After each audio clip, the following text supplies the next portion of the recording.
Ça semble anecdotique comme ça, mais c'est plus important que ça. 8h23, nous poursuivons les débats avec, dites-le franchement, Amine El Khatmi, Éric Revel. Pas d'écran avant 3 ans. Pas de téléphone avant 11 ans. Ce sont 11 ans. Ce sont les recommandations d'experts qui vont être mises aujourd'hui au gouvernement. Bon, déjà, on se demande, Éric Revel, comment ça pourrait être appliqué, hein, évidemment. On va pas mettre un pion ou un policier derrière chaque parent, chaque enfant. Hein. Ok, mais pardonnez-moi, c'est de la responsabilité des parents. Ouais. Ça me semble être du bon sens absolu. Pardonnez-moi, pas d'écran avant 3 ans, mais de quoi parle-t-on ? Donc, des parents, mère ou père, qui permettent à leur nourrisson quasiment, à leur bébé de 3 ans d'avoir un EHPAD devrait quasiment... Un iPad. Non, l'EHPAD, devrait être condamné. C'est un peu plus tard. Ouais. Devrait être condamné. Attendez, c'est pas possible. Oui, il faudrait les mettre à l'EHPAD, ces gens-là. Oui, moi, ça me semble tomber sous le sens. Comment est-ce qu'on peut laisser son gamin parce que les écrans, mais attendez, les écrans de télé, en fait, vous savez ce que c'est ? Ce que c'est de filer un iPad à son enfant de 3 ans, c'est la démission des parents totale. Non, mais c'est comme devant la télé, Eric, vous mettez le gamin devant la télé parce qu'il pleure. Vous laissez votre enfant de 3 ans devant la télé pendant des heures. C'est arrivé, non, pas des heures. Et à 11 ans, avoir un téléphone. Attendez, c'est un vrai sujet. C'est un vrai sujet. En fait, je vais vous dire, pourquoi est-ce que l'éducation n'instruit plus ? Parce que les parents n'éduquent plus. Éduquer, c'est empêcher son enfant de 3 ans d'avoir un écran devant lui pendant des heures. Au prétexte que comme on ne sait pas comment l'amuser, on le colle devant un écran et on se défausse de ses responsabilités de parents. Mais ça devrait être le lot commun de chaque père et de chaque mère de ne pas laisser son enfant de 3 ans avec un écran devant lui. Oui, le rapport permettrait en fait et préconiserait de mettre un contrôle parental pour éviter le fil de déroulement infini entre guillemets et le lancement automatique des vidéos. C'est un peu ça. Amine en fait, les écrans font office de nounou maintenant. C'est-à-dire que sûr. Les parents, des enfants parfois, puis quand vous en avez plusieurs, parfois c'est un peu fatigant. Vous êtes parfois un peu bon. Et du coup, il y a ce réflexe maintenant, c'est-à-dire on met des dessins animés, puis on lui dit tiens, et puis l'enfant du coup est calme pendant effectivement toute la durée. Donc je trouve ça compliqué. Et puis je m'interroge sur la faisabilité, c'est-à-dire concrètement comment on va faire. On va aller chez les gens, vérifier comment. Ce sont des recommandations, quoi.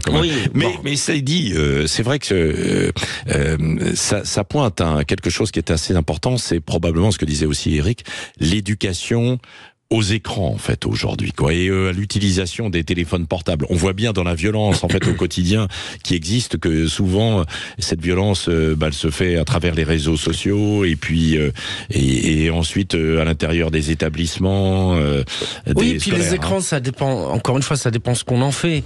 Je veux dire regarder une fois de temps en temps avec ses enfants devant un iPad un film, une série quand c'est fait, quand c'est occasionnel, quand dans un cadre précis, évidemment, ça pose pas de problème. Mais laisser un gamin de 12 ans passer 3 heures sur TikTok chaque jour, là, on est clairement dans une dérive.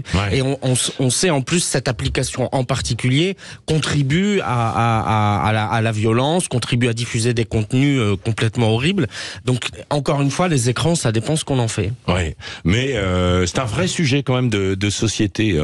D'ailleurs, vous vous souvenez, lors de l'intervention d'Emmanuel Macron, ça avait choqué en fait beaucoup, parce qu'on l'attendait sur un sujet en fait assez important. Et il avait commencé par les écrans, Éric Revel, parce qu'il sait que ça touche quand même énormément au cœur des foyers. Oui, mais pour le coup, le président de la République a raison. C'est plus on commence tôt l'addiction aux écrans, plus la dérive est impressionnante avec tout ce que vous disiez, Patrick. C'est-à-dire, on n'apprend pas que des choses sur les réseaux sociaux ou sur les sites qu'on consulte.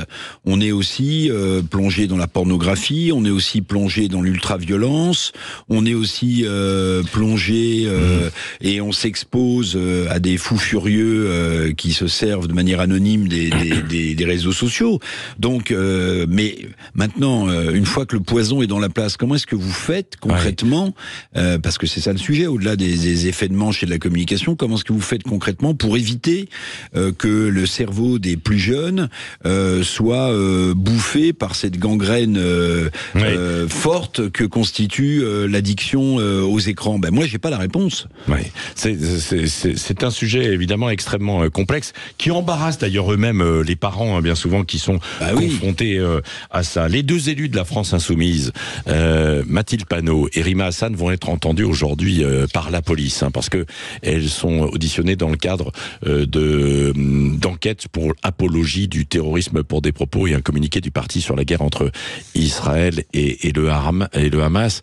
Qu'est-ce qui peut en ressortir? Pas grand-chose. Pas grand-chose. Franchement, je crois que je ne surprendrai personne quant à l'opinion que je me fais de la France insoumise et que j'ai eu l'occasion de préciser ici à de nombreuses reprises. Donc j'ai pas le moindre commencement de sympathie pour ces gens-là et pour les horreurs qu'ils ont prononcées. Alors depuis que vous avez été proche à un moment donné des gens de gauche, y compris de LFI. Je rappelle que vous êtes cofondateur du Printemps républicain. De la gauche, oui, effectivement, mais pas de cette gauche-là, pas d'une gauche qui fait de l'apologie du terrorisme ou qui explique que le Hamas est un mouvement de résistance.